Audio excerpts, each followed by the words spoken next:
Assalamualaikum warahmatullahi wabarakatuh.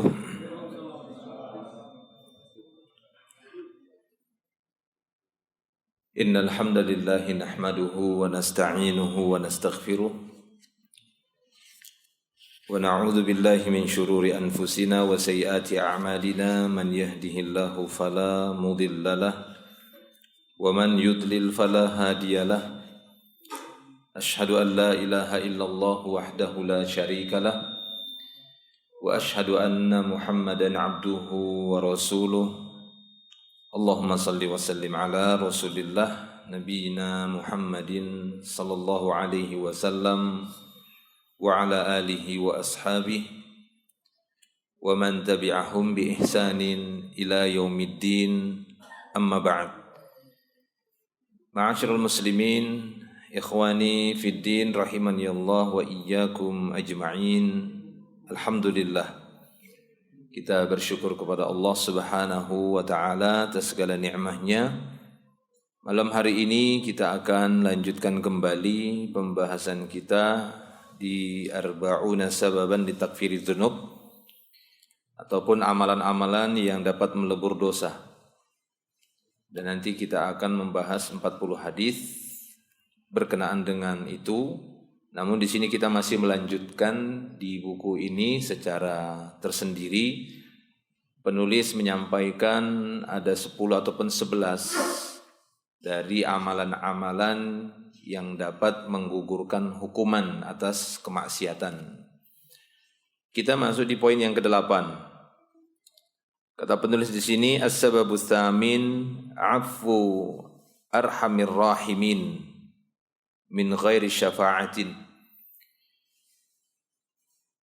Poin yang ke-8 ataupun sebab yang ke-8 yang dapat menggugurkan hukuman bagi pelaku kemaksiatan adalah secara khusus Allah memberikan ampunan karena sayangnya, karena sebab rahmatnya, tanpa melalui syafaat. Di poin yang ke-7 sudah kita jelaskan. Di antara yang menggugurkan hukuman, mengurangi hukuman seseorang, yaitu dengan diizinkannya syafaat. Ya, Allah Subhanahu wa taala mengizinkan para nabi, demikian juga Nabi Muhammad sallallahu alaihi wasallam dan para nabi secara keseluruhan diizinkan oleh Allah taala untuk memberikan syafaat kepada orang-orang yang mereka kehendaki, kemudian Allah pun ridha kepada mereka. Kita sudah jelaskan pula bahwasanya ketika ada dari hamba Allah menginginkan yang lainnya untuk dikurangi ataupun dihilangkan, digugurkan hukumannya, namun Allah Ta'ala tidak ridho dengannya, maka itu tidak berlaku. Maka syafaat ini tidak berlaku bagi orang-orang yang tidak ada iman. Tapi bagi yang mendapatkan atau masih ada imannya, maka syafaat itu akan berlaku bagi mereka. Demikian juga para malaikat diizinkan untuk memberikan syafaat. Demikian juga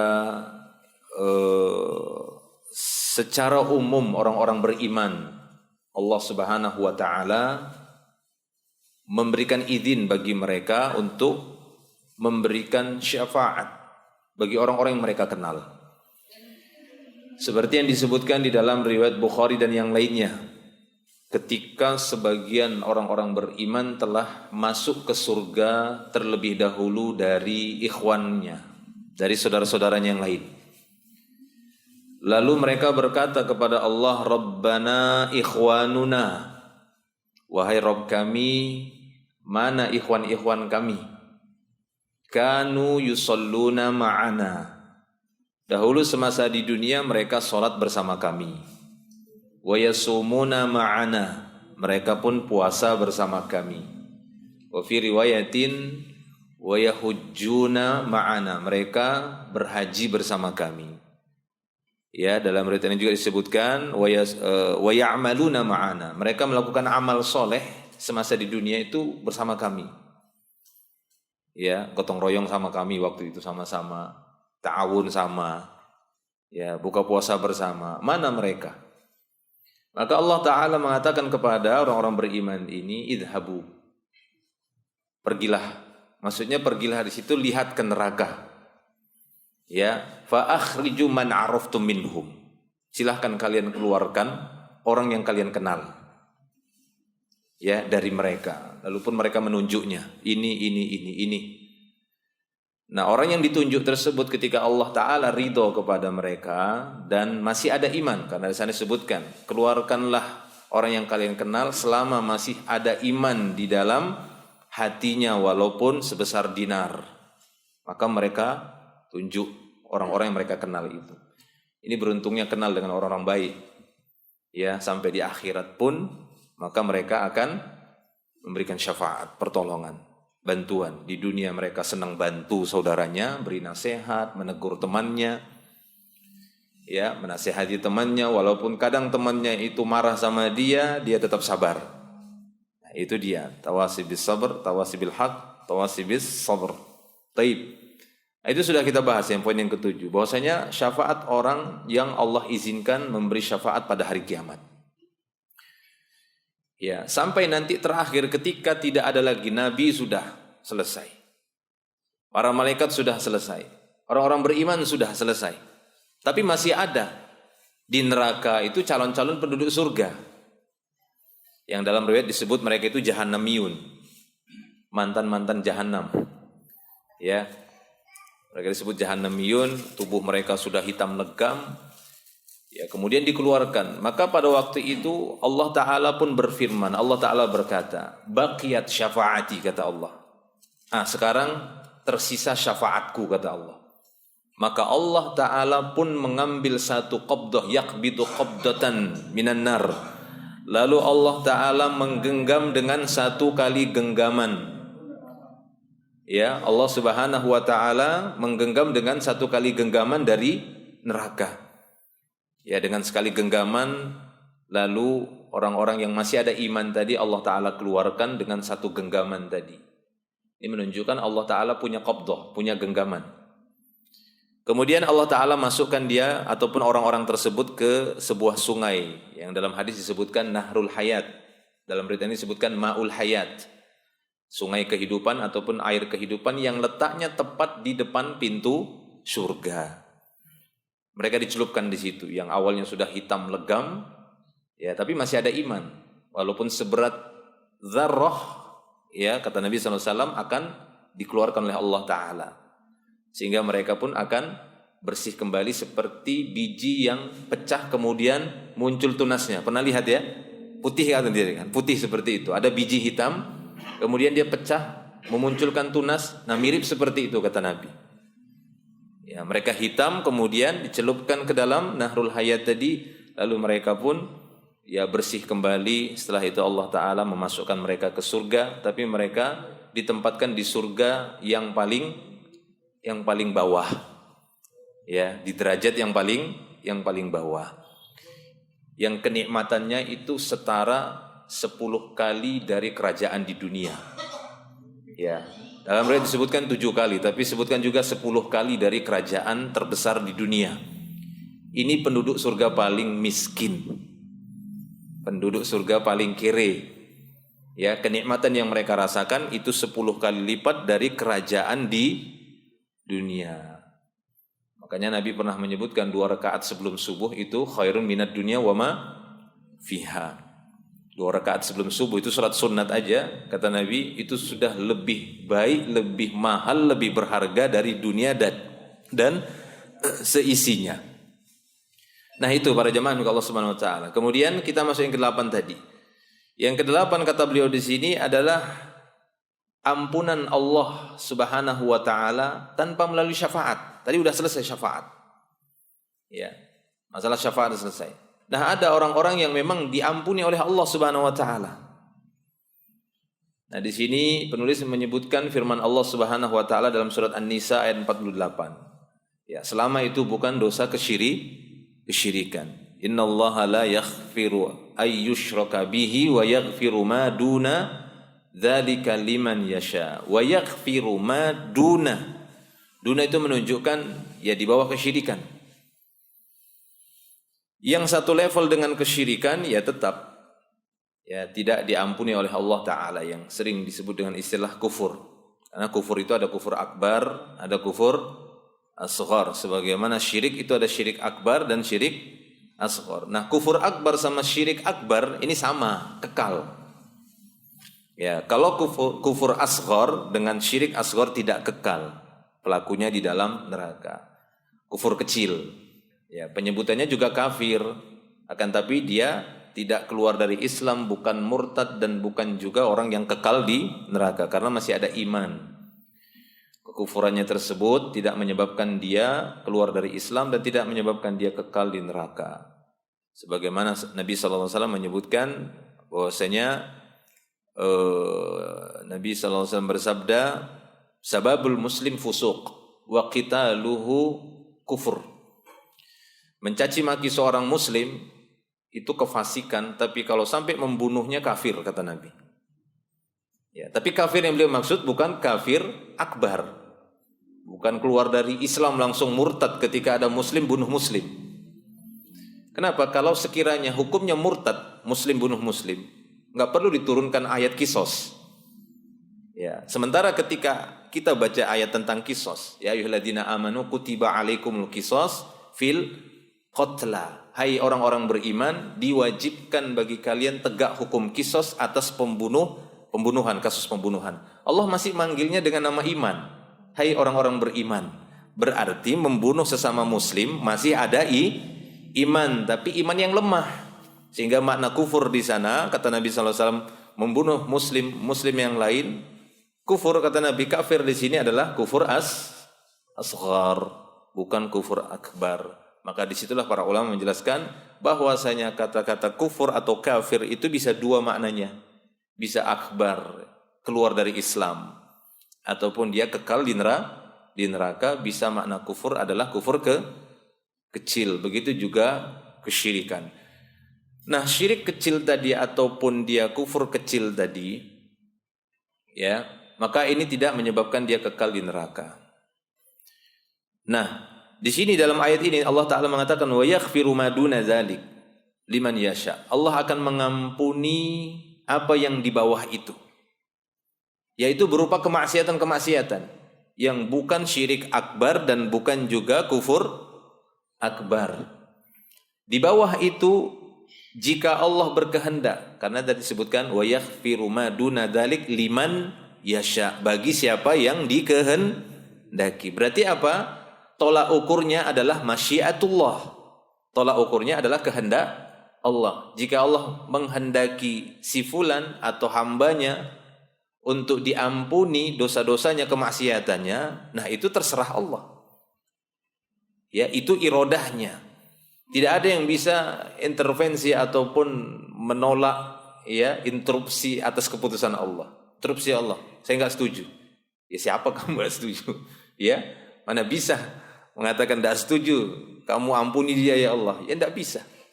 Sebagaimana kita juga enggak bisa menunjuk orang per orang untuk dapat hidayah juga sama, hukumnya sama. Enggak bisa kita memastikan seorang itu di surga, sama juga demikian enggak bisa memastikan dia itu di neraka. Kita hanya menjelaskan hukum, silahkan. Perbuatan ini neraka, perbuatan ini surga, itu silahkan. Kita bukan ingin memvonis orang-orangnya. Ya, bahkan jika sekiranya ada yang betul-betul sudah menyimpang, melakukan kemaksiatan, itu pun diserahkan kepada ahli-ahlinya, ahli fatwa ataupun dari kalangan para ulama untuk diajukan pertanyaan apakah orang ini masih Islam ataukah dia telah keluar dari Islam. Taib. Nah, maka itu para jemaah Allah Subhanahu wa taala. Oleh karena itu dalam sebuah hadis Nabi SAW banyak menyebutkan itu. Di antaranya ketika Ubadah bin Samit, salah seorang sahabat, dia menceritakan kami pernah berbaiat di hadapan Nabi. Di antara poin-poin baiat itu kami berjanji ataupun bersumpah alla nusyrika billahi syai'a. Kami bersumpah ya Rasulullah, sumpah setia, baiat. Kami tidak berbuat syirik, tidak menyekutukan Allah dengan sesuatu apapun. Ya, wala nasriqa, kami enggak akan mencuri, wala nazniya, kami enggak akan berzina, wala naqtula auladana, kami enggak membunuh anak-anak kami karena kemiskinan. Ya, wala ya'dhaha ba'duna ba'dan, dan sebagian kami tidak akan melemparkan tuduhan dusta kepada sebagian yang lain. Ya, maka beliau sallallahu alaihi wasallam pada waktu itu pun mengatakan, "Faman wafa minkum fa ajruhu 'ala Allah." Siapa saja di antara kalian yang menepati baiat ini, maka pahalanya di sisi Allah. Ya, lalu sebaliknya, "Waman ata minkum haddan fa uqima 'alaihi fa huwa kaffaratuhu," kata beliau. Tapi siapa saja di antara kalian yang melanggarnya, berzina dia, mencuri dia, membunuh dia, lalu dia dikenakan ya iqamah atau ditimpakan kepadanya hukum hudud, haddan, yaitu di hukum hud, misalnya dia mencuri, dipotong tangannya, dia berzina, dirajam sampai mati, atau dia dicambuk 100 kali dan diasingkan 100 tahun, maka itu kafarah baginya, kata beliau. Yang mana di akhirat dia nanti tidak dituntut lagi, mencuri potong tangannya, dia tidak tuntut lagi, karena itu kafarah, itu penggugur dari dosanya tadi. Siapa yang ditegakkan, siapa yang tadi melanggar, melampaui batas dari apa yang dia telah janjikan tadi, yang dia bersumpah tadi, kemudian ditegakkan hukum had kepadanya, maka itu kafarah baginya. Lalu sebaliknya kata beliau, "Waman satarhullahu alaih." Tapi siapa saja yang Allah Ta'ala tutupi perbuatan maksiatnya, berzina, kemudian gak ada yang tahu, tapi Allah tahu, atau tidak ditegakkan hukuman hudud baginya, gak dirajam dia, gak dicambuk dia, mencuri, gak dipotong tangannya, apalagi di tempat-tempat yang gak ditegakkan hukum-hukum Islam seperti itu. Nah, itu masuk dalam cakupan hadis Nabi tadi. Siapa saja yang Allah Ta'ala tutupi perbuatannya di dunia, lalu apa kata Nabi? Insya'a 'adzabahu. Jika Allah berkehendak nanti Allah siksa dia. Wa insya'a ghafara lahu. Tapi jika Allah berkehendak, itu kehendaknya untuk mengampuninya. Terserah Allah. Ya, walaupun kita merasa enak sekali dia mencuri kok dimaafkan begitu saja cuma-cuma. Ya sama, kita juga kalau ada kesalahan kita cuma-cuma diampuni oleh Allah Ta'ala, ada yang protes gimana? Ya kan? Ada yang protes gak setuju. Pastinya kita terserah Allah lah, dia mau mengampuni saya. Ya sama, setiap hamba menginginkan agar dirinya diampuni oleh Allah Subhanahu wa Ta'ala. Ya, itu masyiatullah. Itu kehendak Allah Subhanahu wa Ta'ala, dan tidak ada yang bisa mengetahui kehendak Allah. Apakah Allah berkehendak mengampuni orang ini atau tidak? Enggak ada yang tahu. Ya, maka tugas seorang hamba adalah berusaha untuk mendapatkan ampunan Allah, melakukan amal saleh, bukan bermudah-mudahan dengan berbuat maksiat dengan alasan ya moga-moga nanti diampuni. Ya kalau diampuni, kalau enggak tetap disiksa gimana? Ya, dan siksa Allah Ta'ala itu, siksaan akhirat itu sangatlah berat. Wala adzabul akhirati akbar law kanu ya'lamun. Dan sungguh siksaan akhirat itu lebih berat ya sekiranya mereka mengetahuinya. Taib, itu yang ke-8. Kemudian kita lanjut yang ke-9. Di antara yang bisa menggugurkan hukuman bagi pelaku kemaksiatan, doanya kaum mukminin, istighfarnya kaum mukminin untuk sesama orang-orang Islam, sesama orang-orang beriman. Ini berlaku bagi yang mereka masih hidup ataupun yang sudah meninggal. Allah Subhanahu wa Ta'ala masih memberlakukan doa. Dan doanya orang-orang beriman ini yang masih hidup, bukan yang sudah meninggal. Maksudnya doanya, istighfarnya, thalabul maghfirah dari orang-orang yang hidup. Ketika ada orang yang hidup dari orang-orang beriman yang masih hidup, dia mengatakan Allahumma ighfir lil muslimin wal muslimat misalnya, wal mu'minin wal mu'minat, maka jika Allah mengabulkan doanya orang ini yang satu tadi, maka betul-betul semua orang yang masuk kategori mukmin beriman, baik yang masih hidup atau yang sudah meninggal, itu akan diampuni oleh Allah. Berapa jumlahnya? Ya berapa enggak tahu berapa jumlahnya. Ya, ini makanya Masya Allah kita berterima kasih dan bersyukur, berterima kasih kepada orang-orang yang soleh, yang doa-doa mereka diijabah oleh Allah ketika dia mengucapkan Allahumma ighfir lil muslimin wal muslimat. Allah kabulkan doa dia, maka semua orang Islam yang ada hari ini diampuni oleh Allah Subhanahu wa Ta'ala dosanya. Ya, demikian juga yang sudah meninggal. Ya, bahkan tidak hanya secara umum orang-orang beriman ya. Nabi Nuh juga sudah begitu. Sudah mendoakan orang-orang beriman. Seperti firman Allah, ya, perkataan Nabi Nuh itu apa? Dalam surat Nuh itu, Rabbighfirli wali walidayya waliman dakhala baitiya mu'minan walil mu'minina wal mu'minat. Ya, itu ya, itu. Ya, Nabi Nuh itu tentang Nabi Nuh. Nabi Nuh juga memintakan ampunan. Sudah dari masa Nabi Nuh. Nabi Nuh masih dekat dengan Nabi Adam alaihi salam. Jaraknya Nabi Adam sama Nabi Nuh itu kan cuma asyrah qurun saja. Cuma 1000 tahun saja itu jaraknya.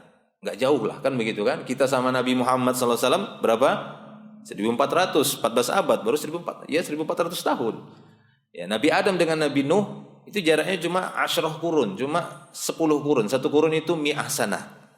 Ya, 100 tahun, 1000 tahun. Nabi Nuh dengan Nabi Ibrahim sama. Jarak keduanya itu 1000 tahun.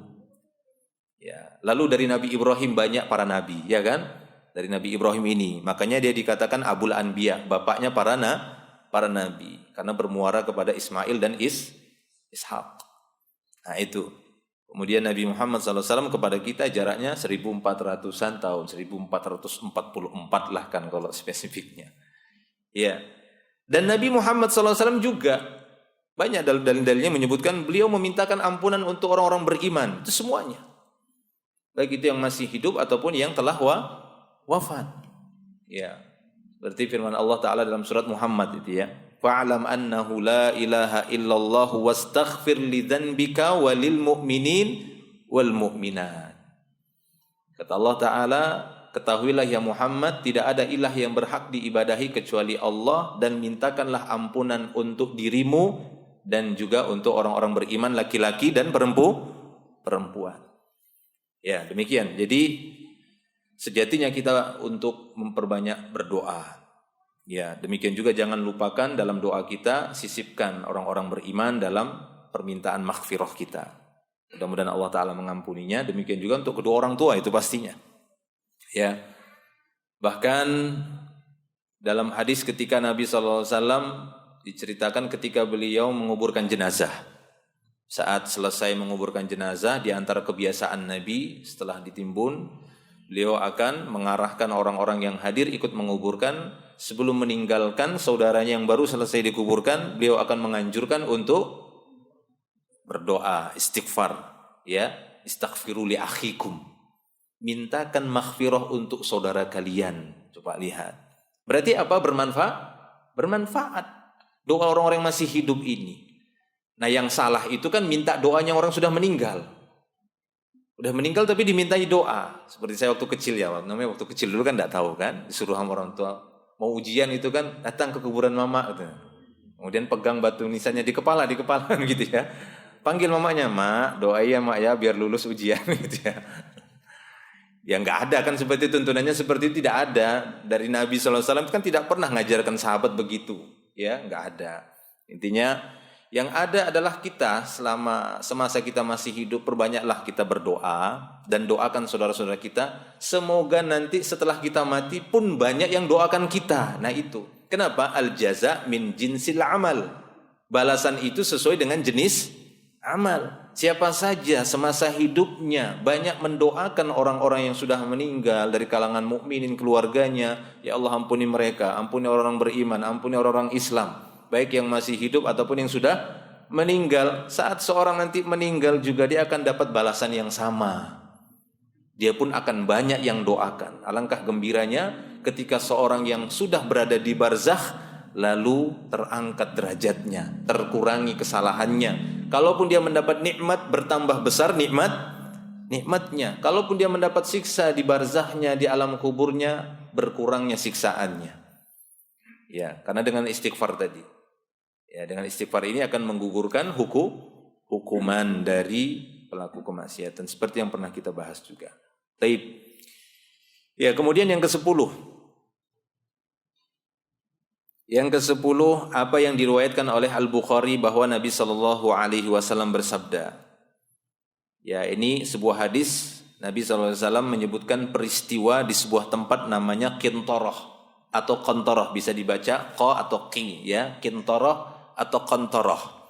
Ini sebuah tempat yang mana orang-orang yang telah melewati sirat Sirat ini adalah sebuah jembatan yang dibentangkan oleh Allah Ta'ala, ya, kemudian dilewati oleh semua manusia. Ada yang melewatnya itu secepat kilat, ada seperti ya larinya kuda, ada yang merangka, ada yang bergelantungan, ada yang dia disambar oleh kalalib-kalalib, yaitu semacam pengait-pengait dari dasar neraka. Ditarik dia jatuh, ditarik dia jatuh. Nah, orang-orang yang lolos, maka mereka akan dicegat di sebuah tempat namanya Qintoroh. Ini tempat untuk qisas bainal mazalim. Ya, qisas antara kezaliman manusia dengan manusia. Sirat tadi itu hubungannya hamba dengan Allah. Ya, kalau bagus ibadahnya, salatnya, puasanya, tauhidnya, akidahnya, kan begitu ya. Ibadahnya antara dia kepada Allah itu bagus, lewat. Lalu ditahan di Qintoroh. Nah, di Qintoroh ini nanti yang bermasalah dengan sesama manusia, dengan sesama saudaranya, maka disinilah dikurangi. Kesalahan-kesalahan yang masih ada, cara nguranginya adalah dengan diambilnya pahalanya untuk menutupi kezaliman. Kalau kezalimannya tersebut sedikit, artinya pahalanya tadi masih cukup untuk membackup lah, untuk bayar, maka selamatlah dia, masuk ke dalam surga. Ya, kalau kita mau contohkan mungkin kezaliman dari 100% misalnya pahala yang telah dia peroleh misalnya, kemudian dia dicegat, ini si fulan kamu zalimi, ini si fulan belum kau bayar hutangnya misalnya, ini si fulan ini pernah kamu pukul, ini si fulan pernah kau ambil hartanya. Diambil dari pahalanya tadi, terkurangi sehingga tersisa misalnya 60% lagi. Berarti kan masih ada. Nah, silahkan dia lewat. Ya. Yang disebut oleh Nabi SAW dalam hadisnya itu seorang yang muflis atau muflis, falas, fulus, gitu ya. Muflis, yakni orang yang bangkrut, itu adalah orang-orang yang tadi 100% pahala puasanya, solatnya, zakatnya, ibadahnya kepada Allah tadi, kan ada pahala itu hanya membayar kezalimannya. Setelah habis membayar semuanya, ternyata masih ada sisa zalim yang lainnya.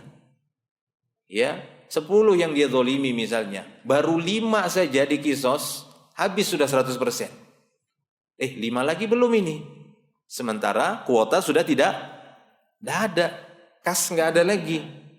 Pakai apa bayarnya? Nah, yang 5 orang sisa ini dosanya ditimpakan kepadanya untuk mengganti kezalimannya. Akhirnya dia pun dikembalikan di neraka, padahal udah lewat tadi. Inilah kata Nabi SAW orang-orang yang muflis, orang-orang yang bangkrut, orang-orang yang rugi. Tahukah kalian orang yang muflis? Kata Rasulullah SAW. Tahu ya Rasulullah. Apa itu? Orang yang la dinar wala dirham, yang enggak ada lagi sedinar pun sedirham pun enggak ada. Bukan itu kata Nabi. Muflis yang beliau maksud itu tadi, seorang yang datang pada hari kiamat membawa pahala solatnya, puasanya, hajinya, ya, dan ibadah-ibadahnya kepada Allah, akan tapi dia menzalimi si fulan, ya, menggibah si fulan, kemudian ini si fulan, lalu dikisos oleh Allah Ta'ala. Ternyata kezaliman yang dia lakukan itu, diambillah pahalanya tadi, dan pahalanya tadi tidak sanggup membayar kezalimannya. Masih ada beberapa yang dizalimi yang lainnya yang belum terbayar. Akhirnya dia pun harus menanggung dosa orang yang dia zalimi. Maka dia pun kembali dulu ke neraka. Yang setelah itu selesai baru nanti dia dimasukkan kembali ke surga. Taib. Nah, itu yang diceritakan dalam hadis ini. Idza khalasal mu'minuna minan nar. Jika manusia atau orang-orang beriman sudah selamat dari api neraka, maksudnya ini dari titian si sirat yang menyebabkan mereka jatuh ke neraka. Hubisu bi qintarah atau bi qintarah bainal jannah wan nar. Maka mereka akan ditahan. Ya, hubisu itu dari kata habasa. Habasa itu artinya mana'ah. Ditahan mereka. Mereka ditahan di sebuah tempat namanya qintarah antara surga dan neraka. Ya, maksudnya mereka menuju surga tapi ditahan dulu di situ. Dari neraka lewat tadi menuju surga, nah di tengah jalan mereka ditahan. Ya, lalu kata Nabi sallallahu alaihi wasallam, fayataqassuna mazalim, maka pada waktu itu ditegakkanlah kisos bagi setiap kezaliman kanat bainahum fid dunya, yang terjadi kezaliman tadi antara mereka sewaktu di dunia. Jadi kalau kita mampu, jangan sampai ada yang terzalimi seorang pun dari ya manusia, ya dari diri kita gitu ya, dari perbuatan kita. Jangan sampai ada seorang manusia pun yang merasa terzalimi dengan sebab kita. Bahkan sampai hewan sekalipun, ya hewan-hewan jangan sampai ada yang terzalimi dengan sebab kita. Karena Nabi SAW pernah melihat seorang wanita disiksa di dalam neraka hanya gara-gara seekor kucing.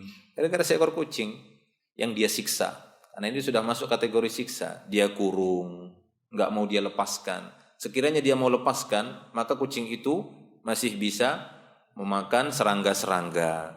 Ya, jadi kalau kita udah melepaskan kucing, lalu dia mungkin nggak dapat makan, tersiksa misalnya, bukan karena kita, udah kita lepaskan, maka kita tidak lagi dosa dalam hal ini. Yang jadi masalah itu kalau kita kurung di rumah, kita kurung satu tempat, dia nggak memberi makannya, sampai mati kucing tadi, maka dia pun disiksa gara-gara itu. Nah, maka hati-hati terhadap hewan-hewan juga bisa menyebabkan kisos nanti pada hari kiamat, ya, menjadi sebuah kezaliman yang itu harus dibayar dengan siksaan di neraka wal'iyadzubillah. Taib. Jadi itu kata beliau sallallahu alaihi wasallam, hatta idza nuqqu wa hudzibu, sehingga mereka benar-benar dibersihkan dan diselesaikan, udah selesai. Kalau udah selesai, udzina lahum bidukhul jannah. Nah, itu dia. Jadi kalau ada sekiranya pada waktu kisos itu dia selesai, seperti yang kita contohkan tadi, masih ada sisa pahalanya, berarti selesai. Dia bayar, ada lagi, habis sudah. Karena yang dia zolimi cuma 5. Ya kan? Ketika dibayar dengan pahala dia, masih ada sisa 30% lah. Contohnya kan begitu. Ya, maka aman dia. Ya, aman. Dia masuk ke dalam surga. Nah, ini kata beliau. Hatta idza nuqqu wa hudzibu, kalau dia sudah selesai dibersihkan dari kezalimannya tadi, udzina lahum bidukhul jannah, maka dia pun akan diizinkan masuk dalam surga. Nah, ini dibawakan oleh beliau ini dalam poin 10 bahwasanya ini di antara sebab ya berkurang atau gugurnya hukuman. Harusnya kan dia dihukum gitu ya karena kezaliman, tapi gugur kenapa? Karena stok pahalanya.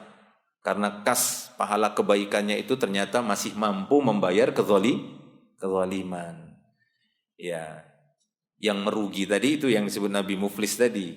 Ternyata kas kebaikan dia enggak mampu untuk membayar orang-orang yang telah dia zalimi. Habis semuanya dan dia harus menanggung dosa orang yang dia zalimi. Taib. Fawalladhi nafsu Muhammadin biyadihi la ahaduhum bimaskanihi fil jannah adallu bimanzilihi kana fid dunya. Lalu beliau sallallahu alaihi wasallam bersabda, demi Allah yang jiwa Muhammad berada di tangannya, seseorang dari mereka lebih mengenal tempat tinggalnya di surga dibandingkan dia mengenal tempat tinggalnya di dunia. Artinya ya betapa seorang itu nanti menyesal kan begitu karena melihat waduh ini tempat di surga begitu nikmatnya, dia bandingkan di dunia itu tidak ada apa-apanya. Ya, nanti manusia memang baru sadarnya nanti kan begitu. Belakangan. Kalau saat ini kan banyak menganggap bahwasanya apa yang dia dapati di dunia itu lebih berharga daripada nikmat di akhirat, nikmat surga. Tapi nanti manusia baru dia tahu, oh ternyata enggak ada apa-apanya nikmat di dunia dibandingkan nikmat di surga. Kemudian yang terakhir yang ke-11 dari yang menggugurkan hukuman dari kemaksiatan, yang terakhir adalah amalan yang dihadiahkan untuk seorang mukmin. Ya, amalan yang dihadiahkan ma yuhdi lil 'abdil mu'min min sawabi shadaqah wa ghairi dzalik. Jadi ada amalan-amalan yang memang dibolehkan untuk dihadiahkan. Di dalam Islam itu ada amalan-amalan yang boleh dihadiahkan untuk orang-orang beriman yang lain, khususnya yang sudah meninggal dunia. Nah, kata beliau yang kita bacakan, hal itu dapat berupa pahala sedekah, haji atau ibadah lainnya. Ahlus sunnah sepakat bahwa orang-orang yang telah mati dari kalangan orang beriman masih bisa mendapatkan manfaat dari usaha orang-orang yang masih hidup melalui 2 sarana. Ini selain istighfar tadi ya, tapi amalan yang lainnya. Pertama, sarana pertama kata beliau, sarana yang dihasilkan oleh si mayit selama hidupnya. Memang itu usaha si mayit. Wa allaisa lil insani illa ma sa'a. Tidaklah seorang insan mendapatkan hasil kecuali dari usahanya. Ya. Jadi apabila ada seorang insan semasa hidupnya dia melakukan usaha-usaha kebaikan, yang mana kebaikan itu adalah jenis kebaikan yang pahalanya bisa terus mengalir walaupun yang beramal tadi sudah meninggal, maka si insan tadi, si hamba tadi akan tetap terus mendapatkan kebaikan dari amalan dia sendiri. Ya. Di antara dalilnya adalah hadis Nabi sallallahu alaihi wasallam ketika beliau bersabda, "Idza matal insanu inqata'a anhu amaluh." Jika seorang insan meninggal dunia terputus amalnya illa min thalathah, kecuali dari 3 hal. Ini bukan pembatasan ya 3 hal ini, tapi ini yang paling utama, amalan-amalan paling utama. Dalam hadis lain disebutkan ada beberapa amal lain yang kebaikannya itu manfaatnya masih tetap terus mengalir bagi orang yang beramal. Seperti menyedekahkan, menginfakkan mushaf, membangun rumah untuk persinggahan Ibnu Sabil, untuk persinggahan orang-orang yang sedang safar. Ya, itu kan rumah kan tahan lama dia. Ya, jadi setiap orang safar singgah di situ gratis. Ya, bisa berteduh di situ. Mengalir terus pahalanya walaupun orang yang meninggal. Atau orang yang membuatkan sumur misalnya. Atau yang mengalirkan dari sungai, dia buat pengairan dari sungai itu dengan biaya dia sehingga orang-orang pun mendapatkan air. Dia meninggal dunia dan ini masih dimanfaatkan. Itu ada hadis yang lainnya. Cuma hadis yang ini merupakan amalan dari beberapa amalan yang lain. Nabi mencontohkan di sini 3. Apa itu? Sedekah jariyah, yaitu berupa harta yang dia keluarkan, ya, kemudian dimanfaatkan oleh kaum muslimin dan bertahan manfaatnya sampai dia meninggal, maka dia pun tetap mendapatkan pahala. Yang kedua, ilmin yuntafa'u bih, ilmu yang terus dimanfaatkan. Yang ketiga, waladin salih yad'u lahu, anak yang soleh yang mendoakannya. Ya, anak soleh yang mendoakannya. Nah, ini 3 amalan utama tadi. Ya, maka ketika seorang telah meninggal dunia, dia masih tetap dapat kebaikan, pahala dari apa yang dia amalkan itu. Sedekah jariyahnya, apapun itu tadi. Ya, kita kasih contoh tadi. Ya, apakah itu bangun masjid, kemudian mushaf yang dia belikan untuk ya kaum muslimin, untuk anak-anak kaum muslimin dipakai terus. Ya, misalnya dia nyumbang mushaf untuk para hufadz Quran, para tahfidzul Quran, dipakai oleh dia sampai dia hafid, lalu dia wariskan lagi itu kepada muridnya lagi, dipakai sama muridnya, diwariskan sama muridnya, terus pahalanya itu mengalir terus. Ya, per hurufnya itu dia dapat. Orang yang berinfak tadi, per huruf yang dibaca dari Quran tadi itu akan dia dapati pahalanya. Per huruf ya, bukan per kalimat. Ya, nah itu dia. Dan seterusnya. Demikian juga ilmu ataupun anak yang soleh yang mendoakannya. Nah, ini sarana yang pertama. Ya, kemudian sarana yang kedua kata beliau, yaitu berupa doa orang-orang muslim dan istighfar mereka serta sedekah dan haji. Kalau doa dan istighfar tadi sudah kita bahas ya. Nah, kemudian sedekah dan haji, ya ini bersedekah atas nama orang yang sudah meninggal. Berhaji atas orang yang sudah meninggal. Ini ada dalil-dalilnya. Dan ini dibolehkan oleh para ulama dan berlaku ya bagi orang yang sudah meninggal, artinya didapatkan bagi orang yang sudah meninggal dunia. Baik, ketika ada seorang yang bersedekah, saya bersedekah misalnya 1 juta, walaupun dia bukan keluarga kita, ya, walaupun bukan keluarga kita, terutama lagi sangat dianjurkan, udah meninggal dunia, tapi pernah kita zolimi misalnya, pernah kita ambil hartanya, cuma dia nggak tahu, sampai dia meninggal nggak tahu kalau kita yang ambil hartanya. Nah itu banyak-banyaklah bersedekah atas nama dia, ya kan begitu kan? Daripada nanti di hari akhirat kita ditahan, ditemukan sama dia. Ini ya Allah, dia ini. Ya, dulu yang kalau beli gorengan nggak bayar, malah minta kembalian lagi. Ya kan ada gitu kan? Ya, kembaliannya Pak katanya kan, makan goreng tadi 5 kan gitu, uangnya, uangnya 50.000, kembaliin lagi katanya. Sudah dia makan gorengannya, minta uangnya lagi kan, nipu uangnya lagi. Nah, makanya seperti itu banyak-banyak bersedekah, ya untuk orang tersebut kalau dia sudah keburu meninggal dunia ataupun nggak tahu di mana orang itu tapi pernah kita ambil hartanya, maka bersedekahlah atas nama dia. Ya, itu boleh. Ya, baik itu keluarga ataupun bukan keluarga. Misal teman lah, mungkin teman. Kita hanya bukan senasab atau hanya kenal dia karena beberapa tahun kita kenal dia, lalu kita ingin bersedekah atas nama dia. 500.000 kita sedekahkan pada orang miskin atas nama si fulan yang sudah meninggal dunia. Maka ini akan dia dapati pahalanya dari amalan orang yang masih hidup ataupun berhaji. Walaupun sebagian ulama membatasi haji ini boleh dibadalkan oleh orang-orang yang masih keluarganya, tapi ini pendapat yang sangat sempit, ya, karena tidak ada dari Nabi SAW mengarah kepada pendapat seperti itu. Maka yang lebih kuat adalah siapapun, ya, boleh untuk membadalkan haji orang-orang yang sudah meninggal, baik itu dia masih keluarganya, lebih utama yang masih keluarganya ataupun yang bukan keluarganya, dengan catatan yang membadalkan tadi sudah haji, kan begitu. Taib. Nah, maka di sini tambahan kata beliau, para ulama berbeda pendapat tentang ibadah-ibadah badaniyah yang lainnya selain sedekah dan haji tadi dan doa. Apa di antaranya? Seperti puasa. Ya. Ini bagaimana puasa atas nama orang yang sudah meninggal dunia? Ini ada khilaf para ulama dalam masalah ini. Ya. Dan yang rajih dalam masalah puasa, bahwasanya puasa yang wajib untuk diganti oleh orang yang hidup adalah puasa nazar, bukan puasa Ramadan. Man mata wa alaihi saum shoma anhu ahluhu. Siapa yang meninggal dunia masih ada hutang puasa, keluarganya yang gantikan puasanya. Ya, ini khilaf para ulama. Puasa yang mana yang boleh diganti bagi orang yang sudah meninggal dunia? Sebagian mereka mengatakan termasuk puasa Ramadan. Tapi ini bukan pendapat yang kuat. Ya, wallahu a'lam bishawab.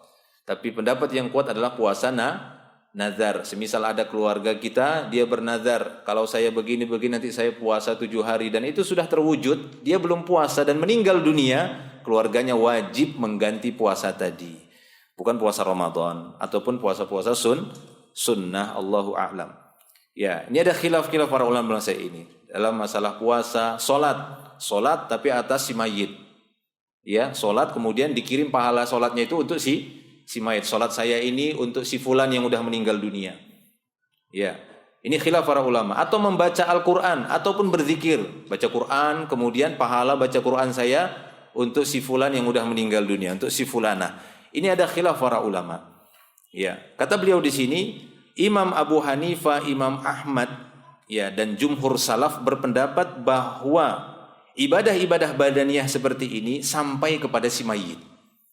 Ya, dan ini kuat sekali pendapat Imam Abu Hanifah dan Imam Ahmad. Menurut keduanya, ketika ada seorang baca Quran, baca Yasin misalnya gitu kan, untuk si mayit, baca surah Al-Baqarah untuk si mayit, menurut Imam Abu Hanifah dan Imam Ahmad bin Hanbal ini berlaku untuk si mayit. Si mayit dapat pahalanya. Tapi menurut dua ulama mazhab yang lainnya, Imam Syafi'i dan Imam Malik, mereka mengatakan enggak sampai. Terutama Imam Syafi'i mengatakan enggak sampai. Salat atas nama si fulan yang sudah meninggal enggak sampai ini. Baca Quran, berzikir, pahala zikirnya dikirim sama si fulan, ini enggak sampai. Ya, menurut mazhab Syafi'iyah. Atau di Indonesia justru menganut mazhab Imam Ahmad itu tadi ya. Imam Ahmad sama Imam Abu Hanifah yang berpendapat demikian, tapi Imam Syafi'i dan Imam Malik menganggap itu tidak sampai. Wallahu a'lam, saya sendiri lebih menguatkan pendapat yang tidak sampainya amalan-amalan tadi karena tidak ada dalil. Yang jelas-jelas ada dalil tadi itu adalah sedekah dan haji ataupun doa. Mendoakan agar dia dikurangi siksanya di alam kubur, mendoakan dia supaya diberikan nikmat, memintakan ampunan untuk dia, ini sudah kita bahas. Adapun berupa amalan badaniyah itu hanya terbatas, atau harta itu terbatas sedekah dan haji ataupun umroh, boleh ya, haji ataupun umroh. Adapun selainnya puasa, kecuali puasa nazar tadi ya, puasa selain puasa nazar maka ini enggak sampai.